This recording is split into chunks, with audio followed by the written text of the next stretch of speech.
Hello, another episode of the 90 Day Wins podcast. And today I have one of my favorite ATL aliens here with me, Floyd Hall. How are you, Floyd? I feel great. This feels long overdue, so I'm really glad to be here with you and to share this space with you. So thank you for having me. Thank you for being here.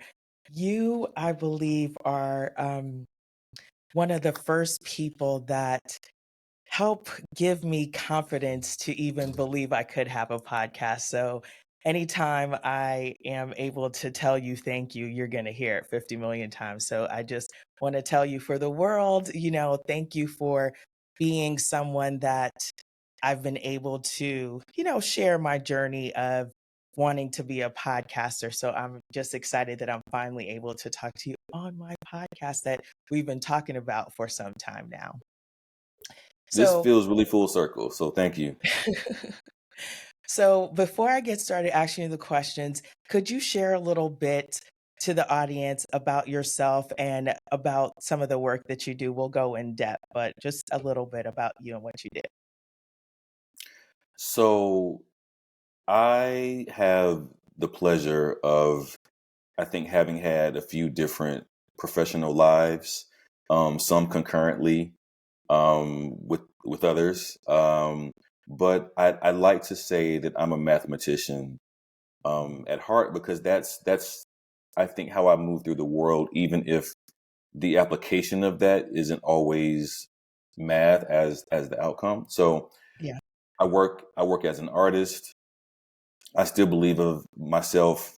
I still believe and see myself as an engineer. Mhm. I still, as I mentioned to you, see myself as a mathematician. I'm an artist. I'm a curator. I get to write.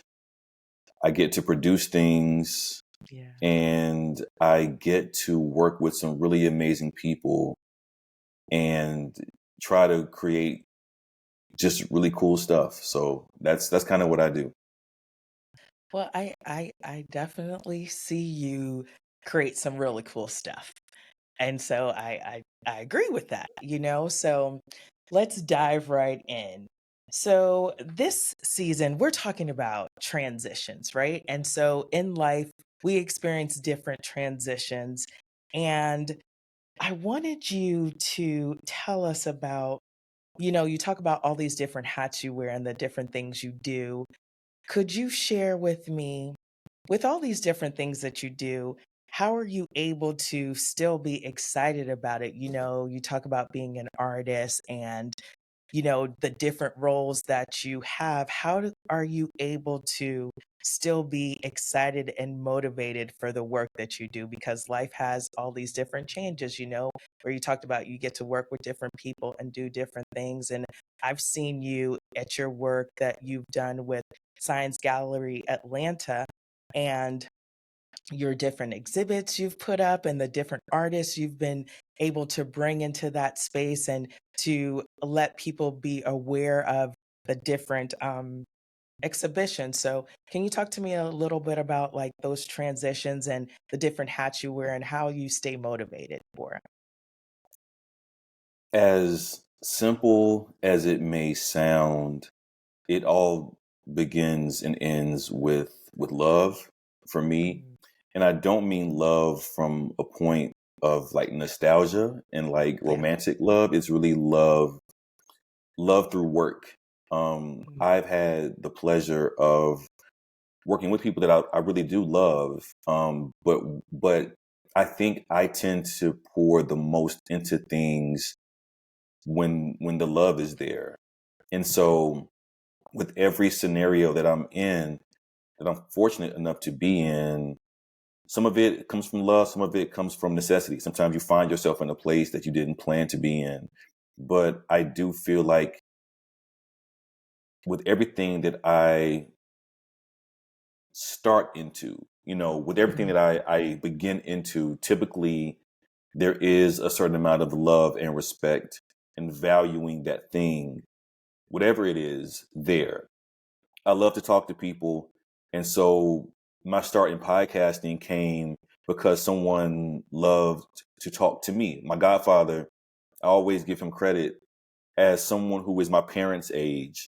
Mhm. He would allow me to just talk to him and ask questions, and he would talk to me like I was an adult, even when I was a kid, or he would allow Yeah. me to just explore the world through conversation, and he always just allowed me the range to do that. So I think from that point forward, I've always loved conversation. So podcasting was a very natural thing to me. I Mhm. think being a writer, someone presented that to me because they had seen some other work that I had done, and so I sort of started that in a moment of, well, if I'm going to write, let me write about things that I love and that I know about and that I can approach from a position of passion Okay. and conviction. And when it comes to producing work, visual work Mhm. in a gallery setting or public art or whatever that might be, a lot of that really does also begin and end with what story are we telling? What audience are we trying to draw in? And how are we, in some ways, creating space for people to have a voice and to lift up the narratives that are important to them? And Mhm. so for me, that's also this notion of being a witness and giving people a space to be seen and doing that through the lens of love and, like, even in a professional sense, it's still trying to approach something with as genuine of a position as you can approach it with and hope for the best in many ways. I like that you use love to describe that because whether it's work with bottom of the map, I feel like the work that I've seen you do and I've been able to come and witness, whether bottom of the map or at the gallery, it it feels as if I was thought of. It feels as if the audience, you put great thought into, like you said, making sure that the people that came had they were heard, they were seen, they left with something. Like everything I've gone to, I've left with a different level of understanding, whether it's bottom of the mat, I love bottom of the mat. So it's, that's one of my first podcasts that I actually felt that. Like I've listened to other podcasts, obviously, but that was the first one that I felt like they are speaking to me and they are educating me. And so I've not heard anyone explain the work they do as being it coming from a place of love in that thought of the audience, And so it's just, to me, it's exciting because when I see people that are, you just had the rap party. I got my shirt on, my earwax shirt. Can you see Oh, I love that? that. I love that. Yeah. So, we were able to go, and I was fortunate enough that I got to go twice because it was so awesome. And to see Atlanta, Atlanta was there. Everyone just communicating, and it was love. It made me think of love. We all came for the love of hip hop, right?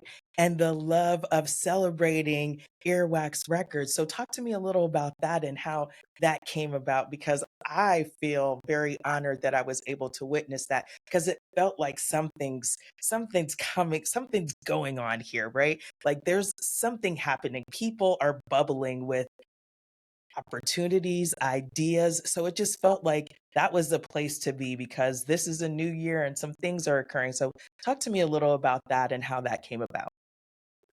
Yeah, so I think about the analogy of a farm a lot and Mhm.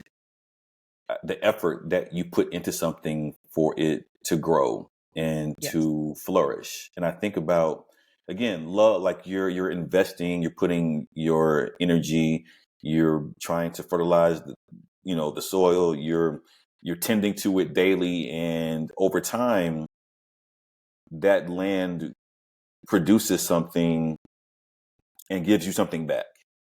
Mhm. And then also you take what has been brought forth, and then you try to give that to other people. And Yes. so that to me is still this notion of love from both the work and the investment and the connection to community. So Okay. I talk about being a math major a lot because I always try to remind people that, to me, my opinion, math is always about relationships, not about numbers.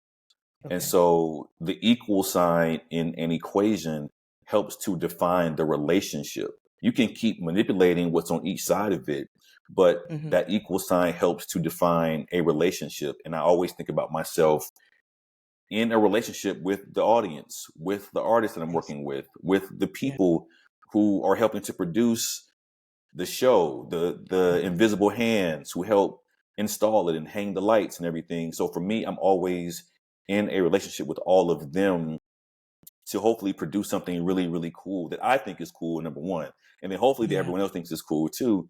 But Yeah. I really do lean into that a lot. Like I try to, I'm very big on like doing the work and hoping that the work returns something back to you. Yes. And so with the Earwax show in particular, Mhm. at Science Gallery Atlanta, we partnered with another Emory University um, organization, the libraries and archives Yeah. organization, and also the museum is over there as well. But the short version of it is Emory had already acquired some of Earwax Records archival material, some vinyl, some Southern Okay. hip hop vinyl. That was the kickoff for the relationship for us to circle back in 2023. Nice. This is in 2020, to circle back in Uh-huh. 2023 to say, well, for the 50th anniversary of hip hop, what could we do? Yeah. And a record store, before we begin to call things and places third spaces, Mhm. it's not home, it's not work, but it's a space of gathering. Yeah. Coffee shops kind of hold that distinction now, Yes. but record stores were that. It was a Yeah. place where people could go and be in community through music and culture. And you may see someone who you know there. You may meet a new friend there. You may see Yeah. DJs and artists and record label executives and radio folks and all the Yeah. people who work around this music culture that we love. And so we tried our best in the gallery to bring the essence of that back as much as we could in celebration and acknowledgement of all of the people who were in the Earwax Records orbit many years ago. And we tried to do our best to present that to the public as a way to invite the memories and the feelings and the good vibes. And so Yeah. for everyone who had an Earwax Records memory, or even if you didn't, but you felt the vibes, there was Yeah. something that hopefully you could contribute to that space, Mhm. um, because that's what we were hoping to invite. So everyone who came into the gallery, whether it was for the rap party or before, my hope was that you would feel like you wanted to share something, or that the exhibit made you think of something, or that you wanted to give something back to the space. And so when you have enough people in there together who are all kind Yeah. of giving something back together, then you get some magic. So I think that's what Yeah. we all felt at the rap party. Totally. The mayor was there. It was really something special. It made me, I told you, it reminded me of being back. Earwax started in 93. So I was still in, I'm not gonna tell, but I was in grade school, high school. Like I wasn't I hadn't graduated yet. But just to think about that time in the 90s in Atlanta and, speaking to many of those people you talked about, they had quite a few of the DJs from back in the day that came from all over to be and to experience this love. So I just thought it was so awesome and to just hear the stories and just to feel that energy, it was awesome and just a great way to kind of wrap up that awesome exhibit that was just cool to just be a part of and experience. but then also to just, like you said, we got the opportunity because one of the things in the exhibit, if you didn't see it, I have some pictures that I'll share where I was digging in the crates. And when you just talked about, being in a like I could have stayed there all night. And like you said, talking to different people and they were looking for different things. And it's like, oh, did you see this? Oh, I found this. Oh, remember this? What were you doing when Salt and Pepper came out? So it was just definitely a cool vibe. I'm so glad I got to experience it. So well done, my friend. Thank Well you. done. Thank you. Yeah. And for me, it really felt as if we were taking an extended moment to give Jazz, who is the owner of Earwax Records, Jazz and Yeah, all of the folks who worked at Earwax Records who came back to be a part of the yeah, experience, everyone their bouquets and their flowers multiple times over. And totally. and that felt really good. But also to take the experience, like it was so great to be able to try to give people the fullest version of the experience that we could, Yeah, yeah, to have records for sale, to yeah, have the music playing, to have the original items from the record store in the gallery, to try to give you as much as we could. And then within that, everyone felt honored. And then they began to honor Jazz as a yes, reflection, because we're all related. This is all, again, the relationship that we're talking about. So yeah, everyone would come to the gallery. Folks would bring their kids. Folks would bring their partners. yeah, People would bring their friends or their colleagues, and yeah, everyone got a chance to experience it together. But then Jazz, I think, really felt the love of having done something significant, and provided something significant for thousands of people yeah, who may not even have known Jazz, but they knew the brand of Earwax Records, and this gave them a chance to remember what they felt and yeah, to pay homage in that respect. definitely, definitely. Yeah, it was a special moment. It's one of those where you are grateful you got the opportunity to be a part of it because you knew it was really special. So we're talking about transitions.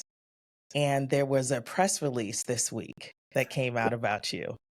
So let us know. Let us know the news.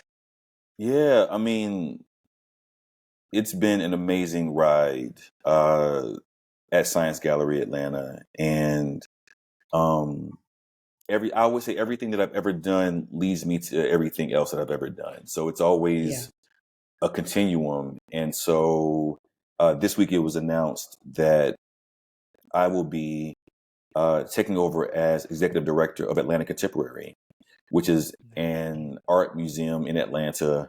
And so it's always bittersweet, because the things that you love and that you feel like you really poured your heart into, sometimes you have to turn the page and write a Yeah. new chapter. And so Yes. this is what that is. I'm turning the page and writing a new chapter in my career, but in many ways, I'm returning back to a place that has meant something to me personally. Nice. I actually recorded a podcast series at this very location Wow. a few years ago. Yeah, I mean, I was doing something experimental at the time, where I would invite artist friends of mine to record podcast conversations in the common area of Atlanta Contemporary. And I would Okay. record the conversations. And if you happen to come in that moment, you could walk up and talk to us, or and it was just really capturing the moment in that space. And Okay. I've always been a fan of that space, and so it feels in some ways like a full circle moment to return back to that place, in this moment, in this era of my career. And so everything that I've done at Science Gallery Atlanta, everything I've done for Flux Projects, or that Hmm. I've done, has all led to this. And so we talk about transition and relationships. I feel like I am a reflection of you. I'm a reflection of the people who I connect with. And so I try to make Yeah. sure that those people, that everyone feels like they get to show up wherever I am. So wherever I am, you are also there.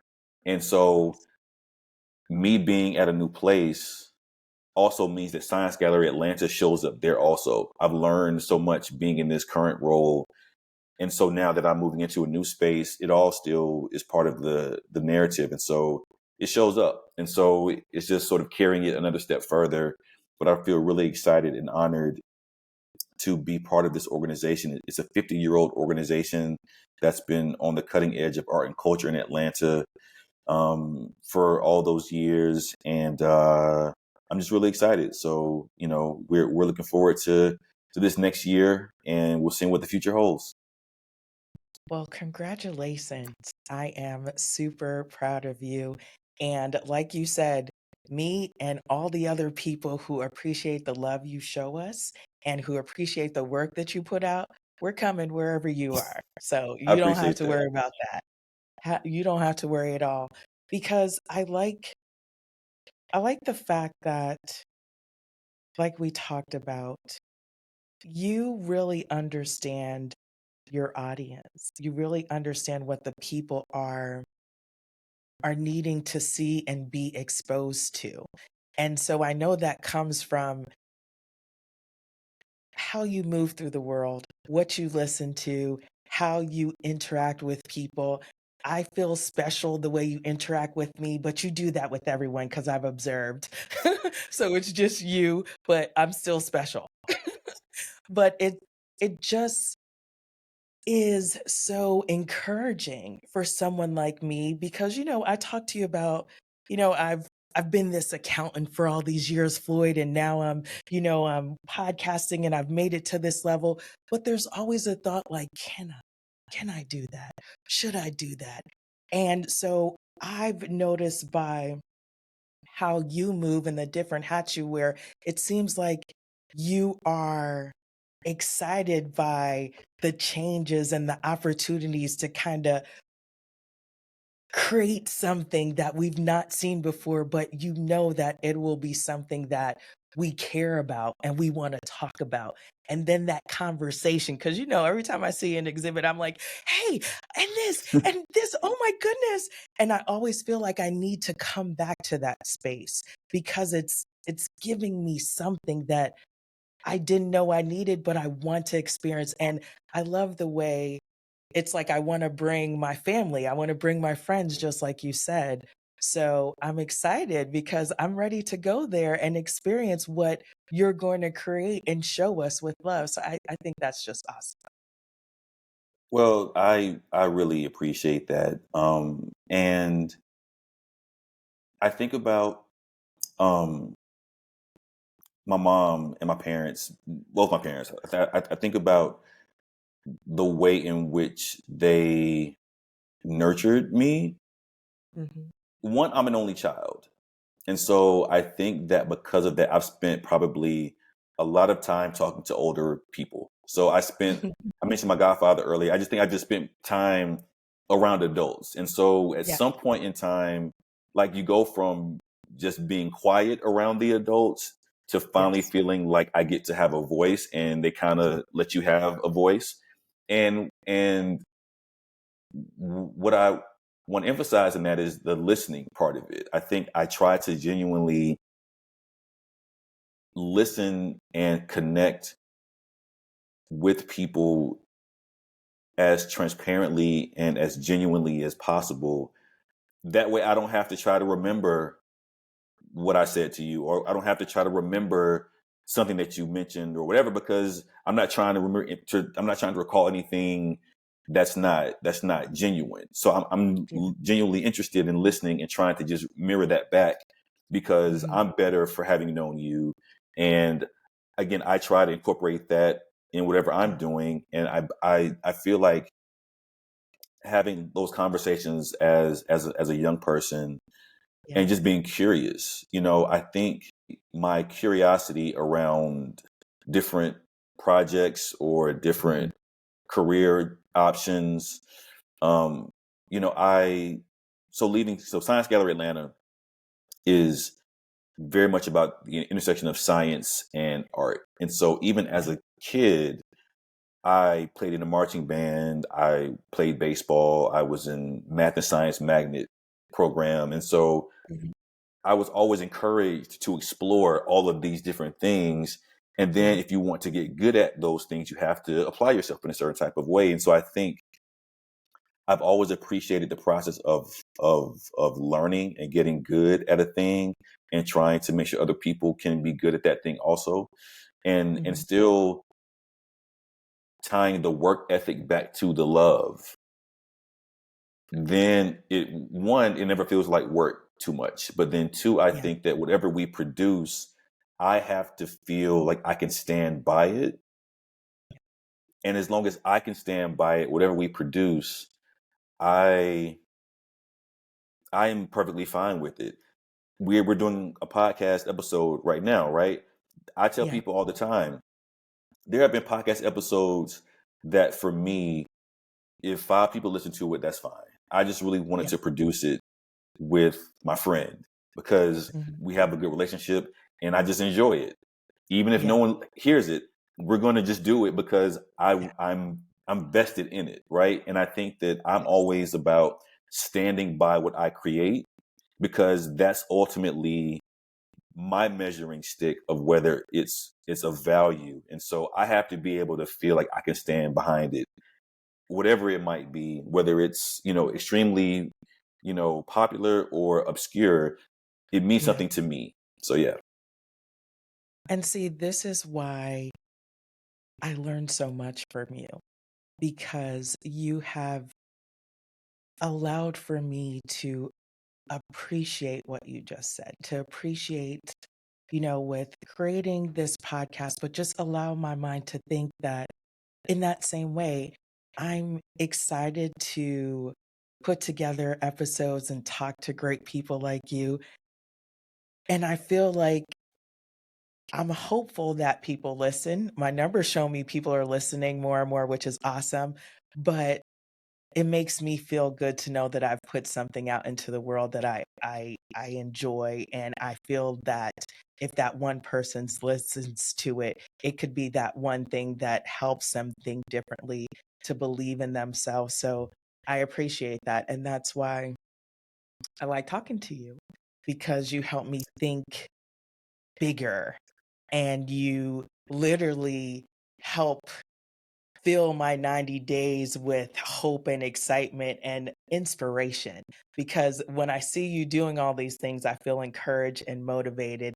And just to know that, you know, regardless of whatever you have going on and all these things, it's just still all love, like you're just still the same person I met all those years ago at the conference, and just real good people. And so I love that the work that you do resonates with so many of us. And I feel like, oh, yeah, we are all able to move forward. And he's showing us how to do that with grace. So I really appreciate that. So before I let you go, if you could tell that young person that is in high school, I got a high school mind right now with my high schooler, right? In high school doing all these things like you said, but they are not quite sure, you know, they're all being told that they have to make all these decisions and they have to do this and they have to do that. And based on what you share with me, you were doing all these things, but you still allowed for yourself to put in the work for the things you really wanted to help flourish in your life. So, for that young person that is listening to this, that is, trying to figure out what they want to do, and they see, they look and they see you're doing all these things, and it's like, hey, this guy's just like me. He's from Atlanta, but yeah, he's doing all this amazing stuff. Like, what would you tell that young person to encourage them to, let them know that, life is full of transitions. You're going to go through some different things, but they can still believe in themselves and know that they can achieve the goals they desire. Yeah. So first of all, I want to go back to the notion of relationships. um, and also trust. So I'm going Mhm. to put those two things there. One, in terms of relationships, none of us do anything by ourselves. Yes. And for the young people who are listening, or for the people who have young people in their lives, Yeah. I think it's important to understand that none of us achieve anything by ourselves. Even though the diploma has one name on it, there are Mhm. 100 people, Yes. who were crying and praying and dropping you off and picking you up and everything and all these things to help get that name on that diploma, right? Yeah. But I say that to say that I have an amazing family. Like I like Mhm. not a perfect family, but we love each other and we show up for Yes. one another. And I remember my mom saying this, um, you know, my mom is very much, she doesn't come from this art world. So she's Okay. not like, go be an artist. That's not her, right? But my mom is very much, you know, the best of what you can offer. You know that. I don't know that, but you know that. My dad was the same way. You know the best of what you can offer. And are you doing your best? Like, are you really doing your best? Number one. But then number two, not every decision is yours to make. Sometimes Mm. those decisions get made for you. We talk Yeah. about transition, right? Yeah. Yeah. Yeah. My mom would tell me, go out here, do what you want to do, et cetera, but never compromise yourself. Yeah. And if you feel like something is, troubling you, or something is going to cause you to break, or whatever the cause may be, you can come home. Yeah. Like, if go do what you need to do out there in the world, but we are here for you. Even as you are grown, we are here for you. And if you need to come back here to be supported, that's fine. We will work it out. Yeah. So I think I want to emphasize that, like, my parents were very much, go out, do what you need to do. And some things I didn't tell them everything, right? But like Yeah. some things I was like, hey, like, I got to take this L on my own, but I can bounce back and I have some resilience here. But sometimes the decisions that happen in your life aren't always yours to make, or you have to try it multiple times. I've done 1,000 podcast episodes. Not all of them are great episodes, or like Yeah. well listened episodes, but I'm proud of each of them. Um, Yes. I took I took the GMAT 3 times to get into business school, right? Yeah.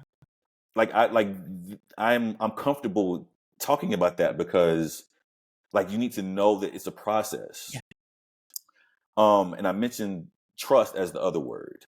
Yes. So many times I spoke what I wanted. Mm. I spoke what I wanted, and people who were around me heard it and Mm. responded.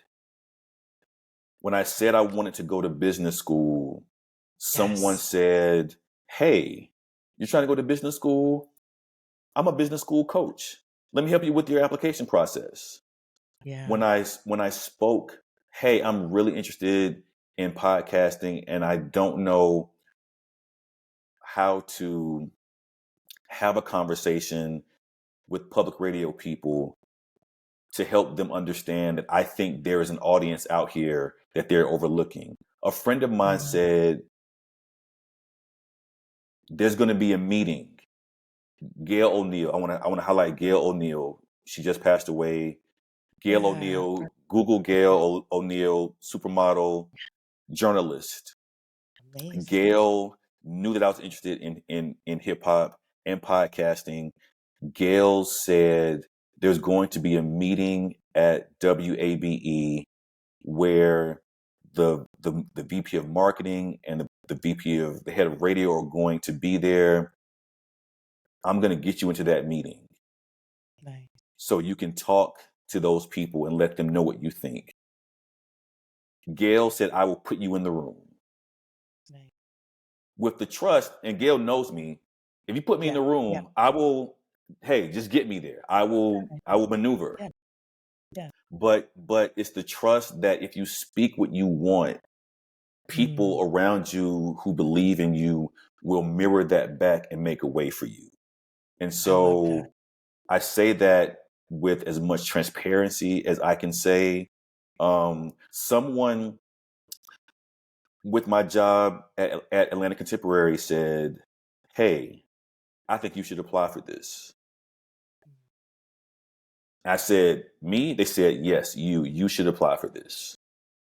So it's trusting that the people who are around you have your best interest, or that you will at least weed out the ones that don't.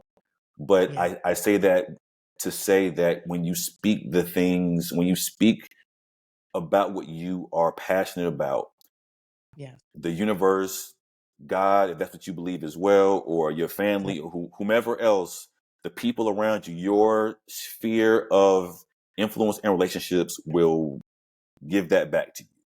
So that's where I'll leave it. But that's what I wholeheartedly believe. I love that because I've experienced that.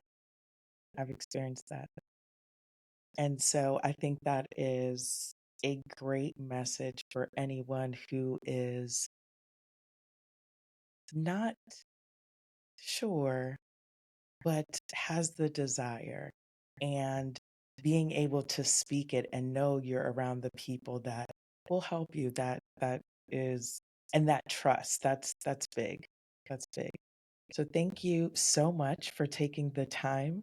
This was enjoyable as always to talk with you, but to now let the world in on you and the things you have going on, and just to see how you maneuver through transitions in your life. So I appreciate you coming on the show and talking with us today. Thank you for having me. Thank you for providing space for us to have this conversation. I celebrate you and congratulate you on surpassing the 100 episode milestone, and I applaud you for doing this work with that, I think, same intentionality and love. And you've inspired me, and you continue to inspire me to think about my goals. 90-day Yeah, wins, whether it's 90 or 100, or 150 days, or whatever. Whenever I have to reset that clock, yeah, I feel like yeah, you've done. You've been so supportive of me as I have talked through and thought through the different things that I have wanted to do and manifest in my life. And yeah. I'm just super thankful that we have this connection. And so, yeah, thank Yeah. you for holding space. Yes, I appreciate you. Thank you again for coming on the show.